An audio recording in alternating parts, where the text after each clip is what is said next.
नमस्कार सभी साथियों को। मैं रवि वघेल स्वागत करता हूं आप सभी का अपने अपने YouTube channel Ravi Vaghel 4 competition. तो साथियों कैसे आप सब लोग, उम्मीद करता हूं सब लोग ठीक ठाक होंगे और अपने प्राइम अफसर से मस्त जिंदाबाद से लग रहे हैं। तो साथियों हम शुरू करने वाले हैं यूपी पुलिस कांस्टेबल 2023 वाली भर्ती का जो 60,244 पद है उसके प्रैक्टिस सेट शुरू कर रहे हैं हम लोग। प्रीवियस ईयर एग्जाम जो बेस्ड क्वेश्चन उनको करने वाले और आज हमारी हिंदी की क्लास नंबर 2 रहने वाली है।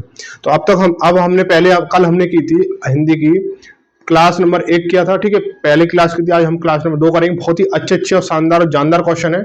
आप अगर इनको करके जाते तो ये मान लो कि आपका इस क्लास को करने का जो मोटिव है वो क्या है कि आपका एक ही क्लास में पूरा हिंदी रिवाइज होगा और दूसरा आपके जो प्रीवियस ईयर जो क्वेश्चन है वो आपके मौजूद होंगे। आपको पैटर्न और आपका जो आधार है वो आपका बहुत ज्यादा मौजूद हो जाएगा, ठीक है। तो क्वेश्चन देखेंगे। पहला क्वेश्चन है कि भाषा के क्षेत्रीय रूप को क्या कहा जाता है। भाषा के क्षेत्रीय रूप को क्या कहा जाता है। तो राज्य भाषा, साहित्य, राष्ट्रभाषा या बोली। तो भाषा के क्षेत्रीय रूप को क्या कहा जाता है। भाषा के क्षेत्रीय रूप को देखो, राज्य भाषा क्या होती है, जो किसी की राज्य की एक भाषा होती है। जैसे हमारी यूपी की राज्य भाषा क्या है, हिंदी है और दूसरी उर्दू है। हमारे राज्य की दो भाषा है, एक तो हिंदी है और उर्दू है, ठीक है। इसके बाद में इसे साहित्य, साहित्य हमारा क्या है, एक हिंदी का एक लिखित प्रमाण है, ठीक है। साहित्य में जो कुछ चीजें लिखी होती है, किस काल में कौन से कवि हुए, किस काल में कौन से लेखक हुए, वो होता है। राष्ट्रभाषा, आपको पता है कि हमारे भारत देश की कोई भी अभी तक राष्ट्रभाषा नहीं है, तो क्या है, बोली, ठीक है। तो भाषा के क्षेत्रीय रूप को क्या बोला जाता है, क्षेत्रीय क्षेत्रीय रूप को, भाषा के क्षेत्रीय रूप को क्या बोला जाता है, बोली बोला जाता है, बोली, ठीक है। इसके लिए कहावत भी है कि कोस कोस पर बदले पानी और 5 कोस पर बानी। यानी अगर आप 5 कोस या 15-20 किलोमीटर या 30 किलोमीटर चले जाओगे तो वहां पर कुछ ना कुछ बोली में अंतर जरूर मिलेगा आपको, देखा हुआ आपने, ठीक है। तो आगे बढ़ेंगे अगले क्वेश्चन में। जो बच्चे नए हैं वो चैनल को सब्सक्राइब करें, वीडियो को लाइक एंड शेयर जरूर करें। और अगर आप यूपी पुलिस की तैयारी कर रहे हो, मन से अगर तैयारी कर रहे हो, तो एक क्लास और हम लोग चलाते हैं, मैथ की क्लास चलती है जो शाम को 9 बजे होती है। उसमें भी आपको पीवाई को जो पिछली परीक्षा में जो क्वेश्चन आए हुए हैं उनका एक प्रैक्टिस सेट आपको देखने को मिलेगा, ठीक है। तो आप अपने आप को इतना मजबूत कर लो कि प्रैक्टिस सेट के द्वारा और प्रीवियस ईयर क्वेश्चन के द्वारा कि आपको एग्जाम में कोई भी कमी महसूस ना हो। बोला वर्णों के समुदाय को क्या कहते हैं, वर्णों के समुदाय को क्या कहते हैं। देखो ये जो क्वेश्चन है कई बार घूम घूम के भी आया है। तो इसमें बोला वर्णों के व्यवस्थित क्रम को क्या बोलते हैं, वर्णों के व्यवस्थित क्रम को क्या बोलते हैं, या वर्णों के समुदाय को क्या बोला जाता है। तो वर्णों के समुदाय को या वर्णों के व्यवस्थित क्रम को वर्णमाला बोला जाता है। अब देखो सर्वनाम, अक्षर, अक्षर तो वर्णमाला के अंदर आएगा और क्रिया अलग चीज है और सर्वनाम अलग चीज है, ठीक है। तो वर्णों के समुदाय को क्या बोलते हैं, वर्णों के समुदाय को वर्णमाला बोला जाता है। आगे देखेंगे, निम्नलिखित में तद्भव शब्द है। अब तद्भव के लिए मैंने कल भी बताया था, वो तद्भव क्या चीज होती है। तद्भव वो होता है तद्भव, तत्सम तद्भव। देखो तत्सम तद्भव, ठीक है, तत्सम तद्भव, ये तत्सम और ये तद्भव, तत्सम तद्भव, ठीक है, तत्सम तद्भव। अब इनमें क्या होता है, तो तत्सम जो होते हैं संस्कृत शब्द होते हैं, संस्कृत से रूपांतरित होकर जब हमारे किस में जाते हैं, हिंदी में या कोई लोकल लैंग्वेज जाते हैं, वहां पे क्या हमारे तद्भव हो जाते हैं, ठीक है। तो बोला निम्नलिखित में से तद्भव शब्द है कौन सा। देखो इसमें से 3 आपके तत्सम शब्द हैं, उसके बाद में आपका एक तद्भव शब्द है, तो उसको छांटना है। तो देखो आपका जो अचरज है, अचरज का क्या है, अचरज आपका क्या है, एक अचरज जो है आपका तद्भव शब्द है, तद्भव शब्द है, ठीक है। तो अचरज का तत्सम क्या होगा, अचरज का तत्सम हो जाएगा आश्चर्य। आश्चर्य का तद्भव होगा अचरज, अचरज। अब बाकी सभी क्या हमारे तत्सम शब्द है। तो देखो अंधकार का अगर तत्सम शब्द है हमारा अंधकार, तो अंधकार का तद्भव क्या होगा, अंधकार का होगा अंधेरा, क्या होगा, अंधेरा, ठीक है। नोट करते चले सभी। और इसके बाद में अंगरक्षक, अंगरक्षक क्या है, अंगरक्षक भी क्या हमारा तत्सम शब्द है, अंगरक्षक, अंगरक्षक। तो अंगरक्षक का मतलब क्या, उसका तद्भव क्या होगा। अब बताओ कमेंट, अगर पता हो तो कमेंट करके जरूर बताना, ठीक है।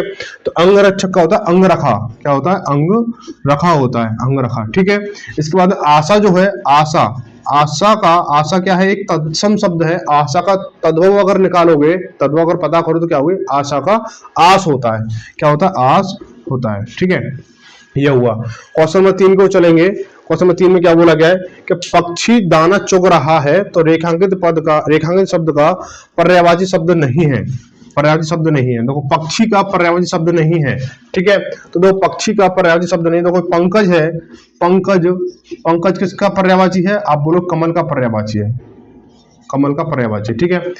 अंडज, अंडज, खग, नवचर, नवचर ये क्या है आपके पक्षी के पर्यायवाची है, किसके पक्षी के पर्यायवाची है। तो कौन सा नहीं है, तो ये चीज आपको एक चीज ध्यान रखना है कि कौन सा नहीं है, ये भी क्वेश्चन में पूछा जा सकता है, क्योंकि सिलेबस जो पैटर्न है थोड़ा चेंज होने वाला है आपकी बार। और देखो सिलेबस तो वही है लेकिन पैटर्न थोड़ा चेंज करके क्वेश्चन को मॉडिफाई करेंगे, थोड़ा सा हार्ड लेवल बन सकता है। तो इसमें कौन सा नहीं है, तो पंकज नहीं है, ठीक है। अगर आप क्या थोड़ा सा देखिए पक्षी का, पक्षी दाना चौड़ा रेखांकित शब्द का पर्यायवाची शब्द है, आप एक नजर में देखोगे तो पहला ऑप्शन पंकज, ये तो नहीं, ये तो कमल का है। दूसरा क्या है अंडज, अंडज पक्षी का पर्यायवाची, तो आप इसे अंडज पे टिक कर दोगे। या किसी की नजर पर सी ऑप्शन में पहुंच गया कि खग आपका पर्यायवाची शब्द है, तो उसको आप उसको कर दोगे, ठीक है। तो नहीं शब्द पे थोड़ा ध्यान देना है कि क्वेश्चन को थोड़ा ध्यान से भी पढ़ना है इसको। आगे बढ़ेंगे, बोला दिए गए विकल्प में काया शब्द का समानार्थी शब्द, समानार्थी विकल्प कौन सा है। तो दिए गए काया शब्द का समानार्थी, यानी काया शब्द का समानार्थी, यानी समानार्थी कैसे बोलते हैं, पर्यायवाची शब्द को समानार्थी शब्द भी बोला जाता है, कल मैंने आपको बताया था, ठीक है। अगर नहीं पता हो तो आप कल वाली वीडियो देख लें तो उसमें पता चल जाएगा। बोला देखो चक्षु जो है, चक्षु किसका है, चक्षु किसका समानार्थी शब्द, चक्षु का समानार्थी शब्द क्या है, चक्षु का बेटा आंख होता है, ठीक है। बहुत से बच्चे इसको गलत करते हैं, चक्षु का चिड़िया लगा के आते हैं पेपर में, तो इसको जो नोट करिए, बहुत ही इंपोर्टेंट पॉइंट ये शब्द है, ये बहुत सारी परीक्षा में आया। चक्षु का पर्यायवाची शब्द क्या है, समानार्थी शब्द क्या है, तो चक्षु का बहुत से बच्चे क्या चिड़िया लगा के आते हैं, तो इसको थोड़ा ध्यान रखें, ठीक है। तम, तम का क्या होता है, तम का जो समानार्थी शब्द है वो होता है अंधकार, क्या होता है, अंधकार होता है, अंधकार, ठीक है। इसके बाद है तरु, तरु का क्या होता है, तरु, तरु का समानार्थी शब्द या पर्यायवाची शब्द क्या होता है, पेड़ होता है, तरु का पेड़ होता है। आगे आता है गात, गात का शरीर, गात का क्या होता है हमारा, गात का पर्यायवाची या समानार्थी शब्द होता है काया, ठीक है, देह या शरीर, ठीक है। तो क्या पूछा है कि काया का समानार्थी शब्द कौन सा होगा, गात होगा, क्या होगा, गात होगा, ऑप्शन नंबर डी सही हो जाएगा, ठीक है। आगे बढ़ेंगे, क्वेश्चन नंबर 6 देखेंगे, कौन सा शब्द नवीन शब्द का विरुद्धार्थी है। विरुद्धार्थी यानी देखो यहाँ पे आपको विलोम पूछा है, विलोम पूछने के साथ साथ क्या उसका शब्द का आपको क्या थोड़ा उच्चारण, क्या उच्चारण जो शब्द का जो रूप है वो चेंज कर दिया आपको कंफ्यूज करने के लिए, कि बोला कौन सा शब्द नवीन शब्द का विरुद्धार्थी है, यानी विरोध करने वाला है, यानी विपरीत है। विपरीत तो कौन, यानी विलोम है। नवीन का विलोम क्या होगा, तो देखो हम खोलेंगे इसको कि देखो नया, नया जो शब्द है, नया जो शब्द है उसका क्या होगा भाई, नया का विलोम क्या होगा, नया का पुराना होगा, क्या होगा, नया का पुराना होगा। और नया का विलोम क्या होगा, पुराना होगा। पुराने का, पुराना जो शब्द है उसका विलोम क्या होगा, आप बोलोगे नया हो जाएगा, है ना, नया हो जाएगा। इसका बाद बोला प्राचीन का, प्राचीन ऑप्शन में सी क्या, प्राचीन, प्राचीन का क्या होगा, प्राचीन का नवीन होगा, नवीन होगा, ठीक है। आगे क्या है, पुरातन है, पुरातन है, पुरातन का विलोम क्या होगा, अधुनातन हो जाएगा, अधुनातन होगा, अधुनातन, ठीक है। तो आपसे बोला नवीन कौन सा शब्द नवीन का विरुद्धार्थी है, नवीन का विलोम कौन सा है, तो नवीन का विलोम कौन सा होगा, नवीन का विलोम प्राचीन होगा, तो ऑप्शन नंबर आपका सी सही हो जाएगा, ठीक है भाई। आगे बढ़ेंगे, बोला आयात, आयत किस शब्द का विपरीतार्थी है, ये भी विलोम पूछा है यहाँ पे, विपरीतार्थी यानी विलोम पूछा है। तो देखो आयात, आयात देखो, निर्यात क्या, देखो ऑप्शन नंबर ए में देखेंगे निर्यात, निर्यात, निर्यात क्या होता है भाई, आयात निर्यात, ठीक है, क्या होता है, आयात निर्यात होता है, तो क्या हो जाएगा हमारा, आयात हो जाएगा हमारा, आयात। निर्यात का विपरीत क्या होगा, आयात होगा, ठीक है। आगमन का, आगमन का, आगमन का क्या होगा, निगमन होगा, निगमन, निगमन, ठीक है। आयत जो है, आयत का एक आकृति है, इसका विलोम नहीं होता है, आयत का एक आकृति, इसका विलोम नहीं होता है, ठीक है। इसका निगमन है, निगमन का क्या होगा, निगमन का आगमन होगा। तो देखो ये दोनों आपस में एक दूसरे के हैं, ये ऑप्शन तो मैंने, ये ऑप्शन, ये शब्द हमारा सही नहीं है, ही नहीं है, शब्द तो सही है लेकिन विपरीत विलोम शब्द के अनुसार सही नहीं है, ठीक है। तो आयात का क्या होगा, आयात का निर्यात होगा, तो ऑप्शन नंबर पहला सही हो जाएगा, ठीक है। हम इस तरह से पढ़ेंगे कि आपके एक ही क्लास से क्या पूरी हिंदी का रिवीजन होता रहे, ठीक है। आगे बढ़ेंगे, क्वेश्चन नंबर, आयु में बड़े व्यक्ति को क्या कहेंगे, आयु में बड़े व्यक्ति को क्या कहेंगे, ठीक है। 4 ऑप्शन है, 4 ऑप्शन को एक्सप्लेन करेंगे। तो दो पूजनीय, पूजनीय, पूजनीय को किसे बोलते हैं, जो पूजने योग्य हो, जो पूजने योग्य हो, ठीक है, उसे क्या बोलेंगे, पूजनीय बोलेंगे, ठीक है। उसका ज्येष्ठ, ज्येष्ठ, ज्येष्ठ यानी जो आयु में बड़ा हो, आयु में बड़ा हो, ठीक है, बड़ा हो। इसका वरिष्ठ, वरिष्ठ बोलते हैं किसको, वरिष्ठ बोलते हैं बुजुर्ग को, किसको, बुजुर्ग को वरिष्ठ बोलते हैं, ठीक है। इसका कनिष्ठ, कनिष्ठ का मतलब क्या होता है? कनिष्ठ का मतलब होता है जूनियर। ज्येष्ठ का मतलब आपका जूनियर हो, सीनियर होता है, और कनिष्ठ का मतलब आपका जूनियर होता है। तो इसको आयु में बड़ा बोल सकते हो, पद में बड़ा बोल सकते हो, या विचारों में बड़ा बोल सकते हो। ठीक है, विचारों में बड़ा भी ठीक है, लेकिन विचारों में बड़ा ठीक है। अब इसको कनिष्ठ को ऐसे क्या बोलेंगे? जो उम्र में छोटा हो, उम्र में छोटा हो, उम्र में छोटा, आपके पद में छोटा हो, पद में छोटा हो, और विचारों में छोटा हो, तो उसे क्या बोलेंगे? कनिष्ठ को बोलेंगे, कनिष्ठ बोलेंगे। तो आपका क्या पूछा क्या है कि आयु में बड़े व्यक्ति को क्या बोला जाता है? तो ज्येष्ठ बोलेंगे। आपसे ये पूछ ले कि पद में बड़े व्यक्ति को क्या बोलेंगे? तो भी ज्येष्ठ बोलेंगे। विचारों से, अगर कोई व्यक्ति आपसे विचारों से बड़ा, तो आप क्या बोलोगे? उसे ज्येष्ठ बोलोगे। अगर कोई व्यक्ति आपके विचार से छोटा है, या पद में छोटा है, या उम्र में छोटा, तो उसे कनिष्ठ बोलेंगे। कोई व्यक्ति बुजुर्ग है, उसे वरिष्ठ बोलेंगे। जो व्यक्ति पूजनीय योग्य, उसे पूजनीय बोलेंगे। तो आपका जो आंसर होगा वो क्या हो जाएगा? कि उम्र में बड़ा व्यक्ति ज्येष्ठ होगा। ठीक है, ऑप्शन नंबर आपका बी सही हो जाएगा। आगे बढ़ेंगे, अगला क्वेश्चन क्या है कि 4 विकल्पों में से शुद्ध वर्तनी वाला शब्द पहचानिए। देखो, कृष्ण दे रखा है, कृष्ण दे रखा है, और कृष्ण दे रखा है, और कृष्ण दे रखा है। तो जो इसमें पहला जो ऑप्शन है, जो कृष्ण है, वो तो आपको पता होगा कि ये आपका सही है, कृष्ण। ठीक है भाई, ऑप्शन में पहला सही हो जाएगा 9 में का। ठीक है, आगे बढ़ेंगे, क्वेश्चन नंबर 10 देखेंगे। थोड़ा सा ब्लर दिख रहा होगा ना, थोड़ा सा मिसप्रिंट है, तो दो मैं आपको बोल देता हूँ कि निम्नलिखित में से कौन सा शब्द पुल्लिंग है? कौन सा शब्द पुल्लिंग है? ऑप्शन आपके है, पहला ऑप्शन है वचन है, वचन है, इसके बाद में हानि है, हानि है, और प्यास है, प्यास, इसके बाद में क्या है आपका? बचत है। ठीक है, अब चारों ऑप्शनों को समझेंगे, उसके बाद आपने आंसर को सही करेंगे। ठीक है, पेपर में भी ऐसे ही करना है। अगर आपको कॉन्सेप्ट, इसका जो परिभाषा या इसके कॉन्सेप्ट पता है चीजों के, तो आप उनसे कर सकते हो। नहीं पता है तो आप क्या करो, ऐसी उल्टी सीधी चीजें पूछेगा, और आपको सीधा सीधा आपको लॉजिकली सोचना समझना होगा।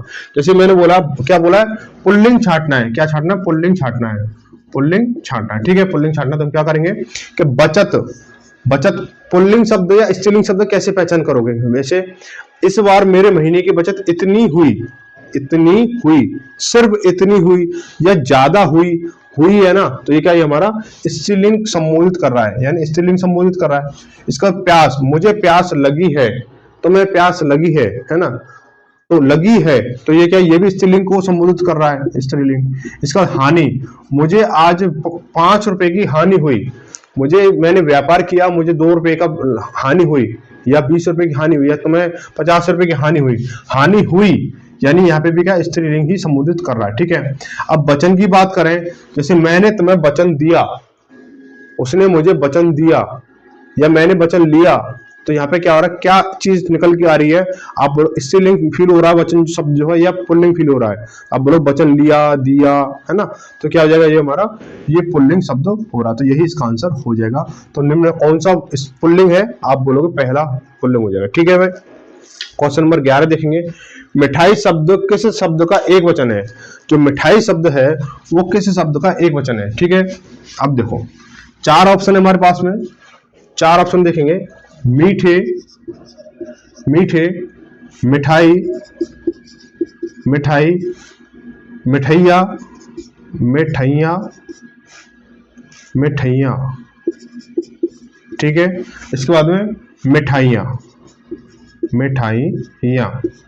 ठीक है, देखो अब बोला मिठाई शब्द किस शब्द का एक वचन है? एक वचन मतलब बहुवचन, इसमें हमें ढूंढना के कहने, या तो ये कह रहा है कि मिठाई का इसमें बहुवचन बताओ, कहने का मतलब ये कि मिठाई का इनमें 4 ऑप्शनों में बहुवचन बताओ। ठीक है, तो जो मीठे है, मीठे क्या है? एक भाववाचक संज्ञा, मीठा या मीठे क्या भाववाचक संज्ञा है, तो ये तो वचन से को मतलब है नहीं इसका, तो ये हमारा ये तो है नहीं है। ठीक है, मिठाई और मिठाई ये खुद हमारा एक वचन है, ये भी खुद हमारा एक वचन है, तो ये भी नहीं होगा।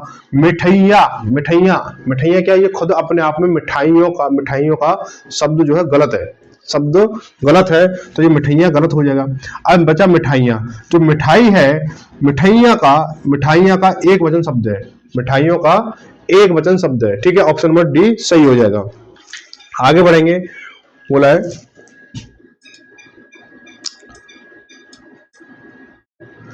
कि निम्नलिखित वाक्यों में से संबंध कारक वाले वाक्य को पहचानिए। संबंध कारक, यहाँ कारक आ गया। ठीक है, देखेंगे पहला ऑप्शन, देखो संबंध कारक पहचानना। संबंध कारक के लिए क्या होता है? काकी के और रारी रे, इनके जो कारक चिन्ह क्या है संबंध कारक के? काकी के और रारी रे। जैसे राम खाना खाता है, तो राम खाना खाता है, तो इसमें कौन सा कारक है?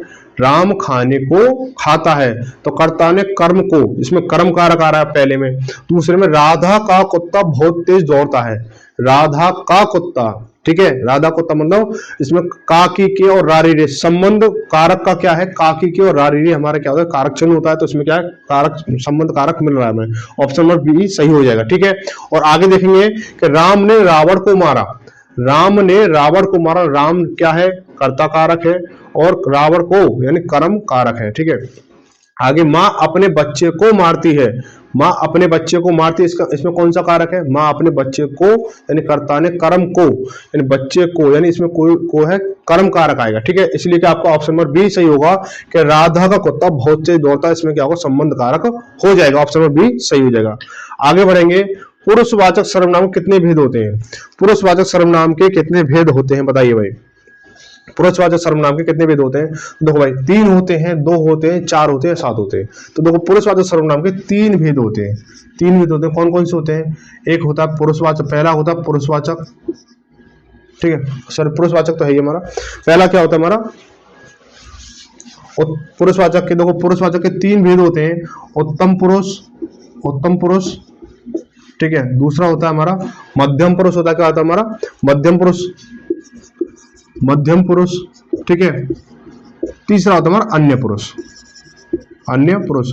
ये जो टॉपिक है पिछली क्लास में हुआ था, ठीक है। तो इसका मतलब ये है कि जो जो क्लास चल रही है ना, आपको पूरी हिंदी का रिवीजन कराएंगे। देखो उत्तम पुरुष में कौन आता है? उत्तम पुरुष में आते हैं मैं, हम, मैंने, हमने, ठीक है। तो मैं, हम, मैंने और हमने, ठीक है। अब कौन आ गया? ठीक है, ये हो गया। अब मध्यम पुरुष की बात करें तो मध्यम पुरुष में कौन आता है? तुम, तुम, तू या आप आता है, ठीक है भाई। अब अन्य पुरुष की बात करें तो अन्य पुरुष में क्या आता है? वह, यह, ये, वे, ये शब्द क्या हमारे अन्य पुरुष में आते हैं, ठीक है। तो ये डायरेक्ट पेपर में सीधा सीधा पूछ लिया जाए कि आप शब्द कौन सा सर्वनाम है। पिछली क्लास में क्वेश्चन में आया था ना कि आप शब्द जो है किस सर्वनाम का मतलब भेद है, ठीक है। तो इस तरह से आता है। तो ऑप्शन नंबर 13 भी कंप्लीट हो गया आपका। आगे बढ़ेंगे कि निम्नलिखित में से कौन सा विशेषण नहीं है? कौन सा विशेषण नहीं है? निम्नलिखित में से कौन सा विशेषण नहीं है? विशेषण नहीं है। अब देखो विशेषण क्या होता है कि जो शब्द संज्ञा या सर्वनाम की विशेषता बताए उसे क्या बोलते हैं? विशेषण बोला जाता है। जैसे ऑप्शन नंबर 1 पथरीला, यह रास्ता बहुत पथरीला है, यह रास्ता बहुत पथरीला है। तो यहाँ पे क्या पथरीला विशेषण बता रहा है, ठीक है, विशेषण शब्द है। नमकीन, यह चीज तो बहुत नमकीन है, नमकीन है, ठीक है। तो ये क्या है? ये भी आपकी विशेषता बता जाए नमकीन जो है। इसके बाद क्या बोला है कि बर्फीला, क्या बोला? बर्फीला। तो देखो यह क्षेत्र बहुत बर्फीला है, या यह गांव बहुत बर्फीला है, या शिमला बहुत बर्फीला क्षेत्र है, ठीक है। तो ये भी क्या बर्फीला क्या विशेषता बता रहा शब्द जो है। नमक, नमक जो है नमक जो है विशेषण नहीं है। नमक जो विशेषण नहीं, नमक क्या है आपका?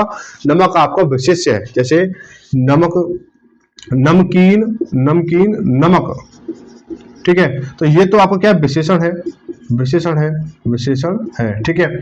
और जिसकी विशेषता बताई जाए उसे वो क्या होता है? विशेष्य होता है। क्या होता है? विशेष्य होता है, ठीक है।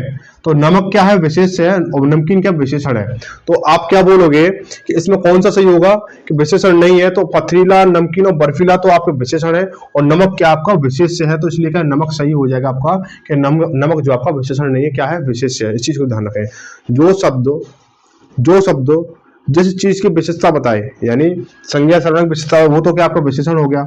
और जिस चीज की विशेषता बताई जा रही है, यहाँ पे नमक की विशेषता बताई जा रही है, तो नमक क्या विशेष हो जाएगा, ठीक है। आगे बढ़ेंगे, आगे क्या है? देखो बहुत अच्छा क्वेश्चन है, और ये उस लेवल का क्वेश्चन दे दिया जैसे मैं आपसे बोल रहा था ना कि जैसे यूपीएसआई का हो या आपका किसी भी का हो क्वेश्चन, लेकिन आप कांस्टेबल की तैयारी कर रहे हो तो आपको ये नहीं देखना कि ये यूपीएसआई क्वेश्चन है या यूपी पुलिस कांस्टेबल क्वेश्चन है। आपको सिर्फ लेवल थोड़ा अपडेट करना अपने आप को। देखो ये जो क्वेश्चन है बहुत अच्छे लेवल का क्वेश्चन है कि जागना मूल रूप क्रिया का प्रथम प्रेरणार्थक रूप क्या होगा। जागना मूल रूप क्रिया का प्रथम प्रेरणार्थक रूप क्या होगा। तो देखो पहले समझेंगे चीज को कि देखो ये हमारा मूल रूप है, मूल रूप, ठीक है।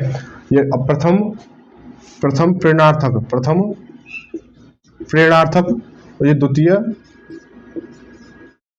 प्रेरणार्थक। ठीक है, क्या दे रखा हमें, जागना दे रखा है। तो देखो हमारा क्या है, मूल रूप क्या है, जागना, जागना। ठीक है, अब जागना क्या होगा, प्रथम प्रेरणार्थक क्या होगा हमारा, जगाना होगा। क्या होगा, जगाना होगा, जगाना होगा। ठीक है, द्वितीय क्या हो जाएगा, जगवाना होगा, जगवाना होगा। ठीक है, द्वितीय क्या हो जाएगा, जगवाना हो जाएगा।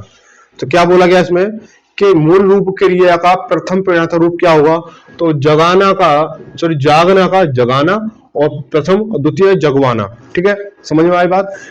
मूल रूप जागना, प्रथम प्रेरणार्थक रूप क्या हो जाएगा, जगाना हो जाएगा, और द्वितीय क्या होगा, जगवाना हो जाएगा। ठीक है, तो इसलिए कौन सा होगा, जगाना सही हो जाएगा। ऑप्शन नंबर कौन सा होगा, जगाना सही, ऑप्शन नंबर ए सही हो जाएगा। अब जगवाना जो है आपका द्वितीय प्रेरणार्थक शब्द, ऑप्शन नंबर बी जो है वो क्या है आपका द्वितीय प्रेरणार्थक शब्द। ऐसी बात करें, जैसे बात करें करना, कुछ और शब्द देख लेते हैं। करना, करना का क्या हो जाएगा, कराना, द्वितीय क्या होगा, करवाना, करवाना। ठीक है, और शब्द ले लेते हैं हम, दौड़ना, दौड़ना। ठीक है, तो इसका क्या होगा, दौड़ाना होगा। क्या होगा, दौड़ाना होगा, और दौड़वाना, दौड़वाना होगा। ठीक है, इसके बाद बात करें और कुछ शब्द लेते हैं, जैसे सोना, जैसे पढ़ना ले लो, पढ़ना। ठीक है, पढ़ना का पढ़ाना होगा, पढ़ाना, और इसका द्वितीय क्या हो जाएगा, पढ़वाना। चीजें समझ में आ गई होंगी, पढ़वाना, चीजें क्या समझ में आ गई होंगी मुझे उम्मीद है। ठीक है, तो ये हो जाएगा, ये क्या हमारे द्वितीय प्रेरणार्थक रूप है, ये तृतीय प्रेरणार्थक रूप है, ये हमारा मूल रूप है। ठीक है, आगे देखेंगे, क्वेश्चन नंबर 16 देखेंगे।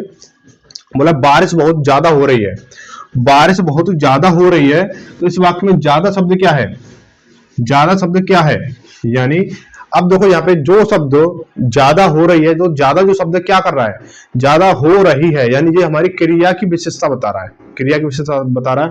तो जो शब्द हमारी क्रिया की विशेषता बताए वो क्या था, क्रिया विशेषण होता है।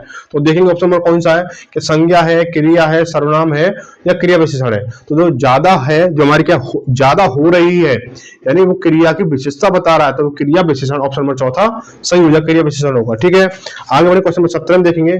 देशभक्ति में समास है, तो देशभक्ति, देशभक्ति। ठीक है, देशभक्ति, इसमें क्या है, दूसरा पद क्या है हमारा, देश, देखो ये प्रथम पद है, ये दूसरा पद है, दूसरा पद, दूसरा पद प्रधान है, दूसरा पद क्या है, प्रधान है। ठीक है, अब इसको अगर समास विग्रह करें इसका, तो देश के लिए भक्ति, देश के लिए भक्ति। ठीक है, देश के लिए भक्ति। तो अब देखो भाई, देश के लिए भक्ति है, अब इसमें तो क्या क्या कहता है, जैसे समास में क्या हो हमारा, दूसरा पद प्रधान हो, दूसरा पद प्रधान हो, और उसमें क्या हो, उसमें क्या हो, क्या चीज हो, आपके कारक का क्या हो रहा हो, लोप हो रहा हो, क्या हो रहा हो, कारक का लोप हो रहा हो, तो क्या होगा उसमें, क्या कौन सा समास होगा उसमें, जिसमें दूसरा पद प्रधान हो और कारक का लोप हो रहा हो, यानी कारक कारक जो साइलेंट हो रहा हो, देशभक्ति, तो उसमें क्या होगा हमारा तत्पुरुष समास होता है। क्या होता है, तत्पुरुष, तत्पुरुष समास होता है। ठीक है, जैसे रसोई घर, रसोई घर है ना, रसोई घर, रसोई के लिए घर, पाठशाला, पाठशाला, पाठशाला। ठीक है, जैसे पाठ के लिए शाला है ना, गाय, गौशाला, गाय के लिए शाला, इस तरह से देशभक्ति हो जाएगा। ठीक है, आगे बात करें, अगला क्वेश्चन देखेंगे, क्वेश्चन नंबर 18 देखेंगे। बहुत दिनों बाद दिखना अर्थ के लिए मुहावरा है, बहुत दिनों बाद दिखने के लिए कौन सा मुहावरा प्रयोग होगा इसमें। ठीक है, दो, कोसों दूर होना, कोसों दूर होना, ऑप्शन नंबर 1 में देखें, कोसों दूर होना, तो कोसों दूर होना है, कोसों दूर, दूर होना। ठीक है, तो इसके मुहावरे का अर्थ क्या होगा, मुहावरे का अर्थ क्या हो जाएगा, बहुत दूर होना, बहुत दूर होना।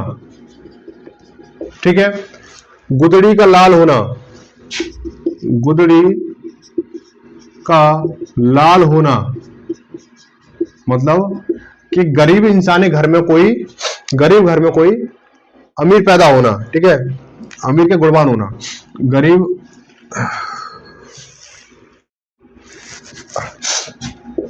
गरीब घर में गुणवान होना।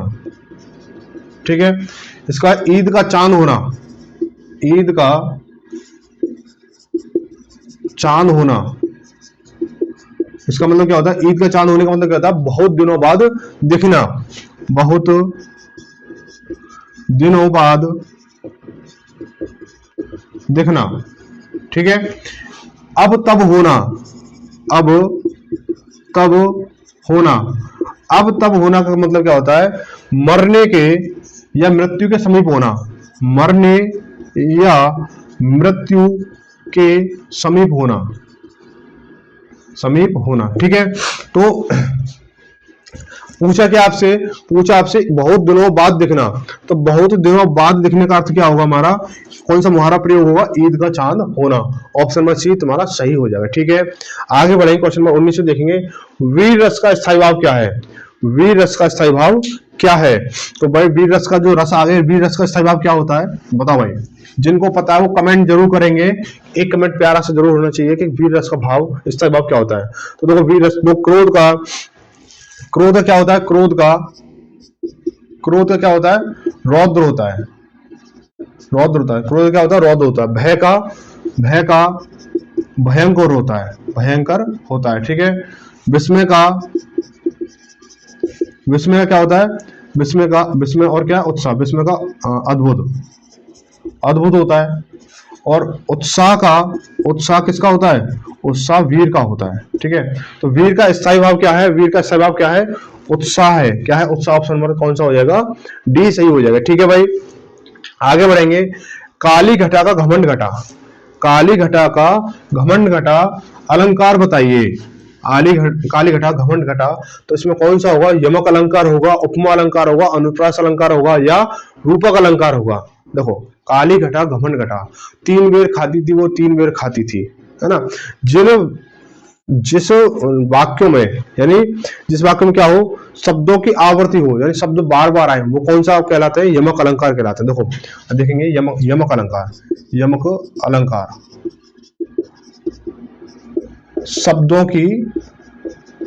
की आवृत्ति, यानी एक ही शब्द बार बार आए लेकिन क्या हो, सब अर्थ अलग हो।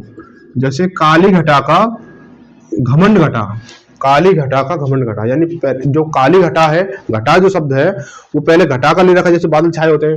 घमंड घटा यानी जैसे काली घटा छाई हुई थी, बहुत तेज अपना रौद्र रूप दिखा रही थी, और लेकिन उसी समय क्या हुआ? सूर्य निकल गया, तो क्या हुआ? काली घटा वो चली गई, तो उस समय क्या हुआ? काली घटा का घमंड घट गया। जो उस समय अपना घमंड दिखा रही थी, सूर्य के आने से क्या हुआ? वो घमंड क्या है? चूर चूर हो गया, यानी घट गया। ठीक है, आगे उपमा अलंकार। उपमा क्या होता है? उपमा अलंकार में क्या चीज होती है? उपमा अलंकार में क्या होता है? तुलना करते हैं। क्या होता है? तुलना करना। ठीक है, तुलना करना। जैसे पीपल पात सरिस मंडोला, पीपल पात सरिस मंडोला,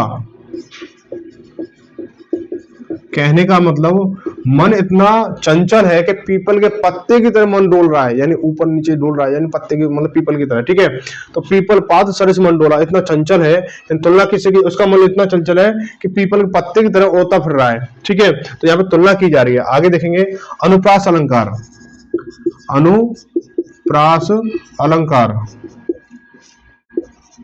इसमें क्या होता है? वर्ण की आवृत्ति होती है। क्या होती है? वर्ण की आवृत्ति होती है।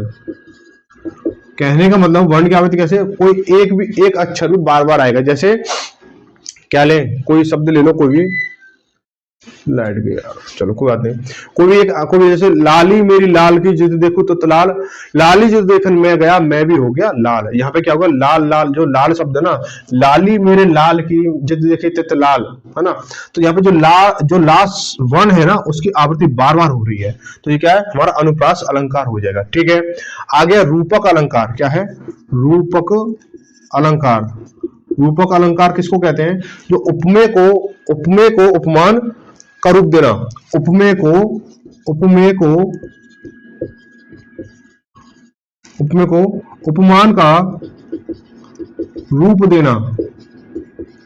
उपमान का रूप देना, जैसे कमल नयन। ठीक है, कमल नयन, यानी जो आंख है वो कैसी? आंख जो है वो कमल जैसी कोमल है। तो उसने क्या किया? उपमेय को उपमान का रूप दे दिया, यानी उसने नयन को, आंखों को कमल का रूप दे दिया। जो आंख है, जो नयन है, वो कमल से कोमल है।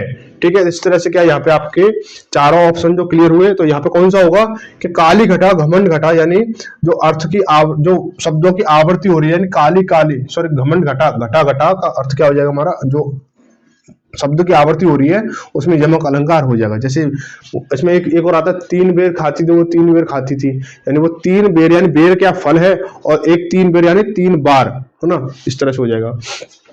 एक ये बोलता कनक कनक से सौगुनी मादकता काय जा खाए बोराए जग बापाए बोराए जा, ठीक है। तो कनक यानी सोना और कनक यानी धतूरा, इस तरह से कर सकते हो, ठीक है। तो यहाँ पे आज की क्लास आपकी समाप्त हुई। तो क्लास कैसी लगी, एक अच्छा सा कमेंट, क्लास अच्छी हो तो अच्छा कमेंट, गलत हो तो गलत, जैसा भी आपको लगे हाँ यहाँ कमी रही इस क्लास में तो ऐसा आप कमेंट कर सकते हो। और क्लास अच्छी रहे तो एक शेयर जरूर करें अपने सभी साथियों के साथ में, ताकि और भी बच्चों को पता चले कि हाँ भाई चीजें हमारी रिवाइज होने का समय अभी है या नहीं है, ठीक है। तो मिलते हैं अगली क्लास में, और शाम 9 बजे आपकी मैथ की क्लास होगी, वहां पे आना ना भूलें, और सभी जो लोग हैं अब एकदम से अलर्ट हो जाएं और आप तैयारी में जुड़ जाएं, ठीक है। तो मिलते हैं अगली क्लास में, तब तक सभी को धन्यवाद। जय भारत, जय हिंद।